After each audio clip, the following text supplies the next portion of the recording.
Well, howdy, SMITE fans. It's J-Mac here. Week number 1 of our Summer Masters event is already complete. We had 8 SPL teams and 8 SCC teams step into the studio, but only 8 of those teams remain at the end of week 1. Who made it through? Well, let's go over everything and talk about what happened in this week's episode of the SPL Weekly Recap.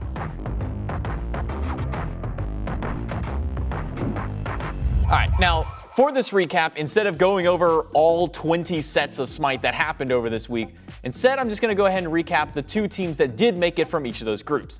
And from our very first group, that first team was the Camelot Kings. The Kings' first match was against the Gilded Gladiators, and despite a close game 1 between the 2 teams, the Kings cleaned things up and were able to find themselves a 2-0. Afterwards, the Camelot Kings then faced off with the Valhalla Valkyries. The Valks put up a valiant effort, even keeping pace with the Kings' early game, but the Kings' late-game team fight continues to ring true, and the Kings are the first team to qualify to the second week of play. Now, our second team in the first group to make it through was the Valhalla Valkyries. Their week started with a matchup against the Eldritch Hounds. The Hounds played well, but they couldn't match the farm game of the Valks, and the Valks were able to take the set 2-0. Then, with a loss to the Camelot Kings in 2-0 fashion, the Valkyries had to go for a rematch against the Eldritch Hounds for the final spot of the group. While the Hounds put up a better early game fight this time around, the Valks still continued to dominate the late game for a 2-0 victory in favor of the Valks. Now we move on to our second group, and the first team in that group to qualify was the Olympus Bolts. Their weekend went swimmingly as they made quick work of the Shibalba Storm with a fast-paced 2-0 victory for their first set.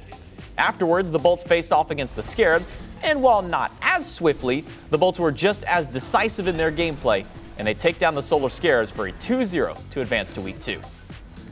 And the second team to qualify in this set was actually the European SCC representatives of HexMambo.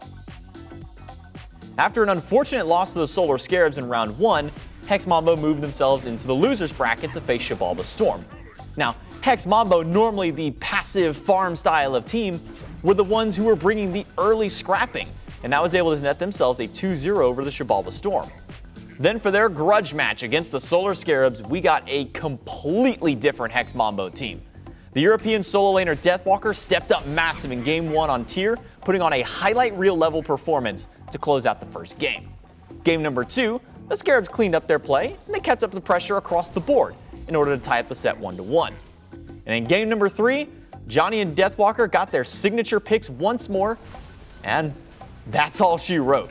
HexMambo, the EU SCC squad, overwhelmed the Solar Scarabs, and it's them who qualify on to week number 2 of SMITE Masters. Moving on to our third group, the first of the teams in this one to qualify was the Jade Dragons. Clean and clinical play from the Dragons up against the Athenian Sages nets them a 2-0 without much difficulty. And then up next, the Dragons squared off with the Oni Warriors. But much like their previous set, it didn't take too much for the Dragons to pick apart the Warriors' drafts, and in just 2 swift games, the Jade Dragons punched their ticket to the next week of play. And our second team in group number 3 to move on was the Oni Warriors. A somewhat close set to start the week against the Highland Ravens ended up breaking the loss streak that the Warriors had coming into the event. Jade Dragons, however, put the Warriors down in the losers bracket with a 2-0, which now leads us to their rematch with the Highland Ravens.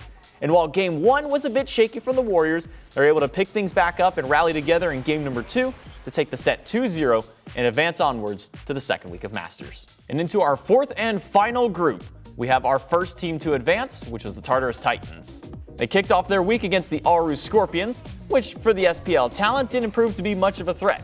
After dispatching the SCC team, they faced off with the Atlantis Leviathans.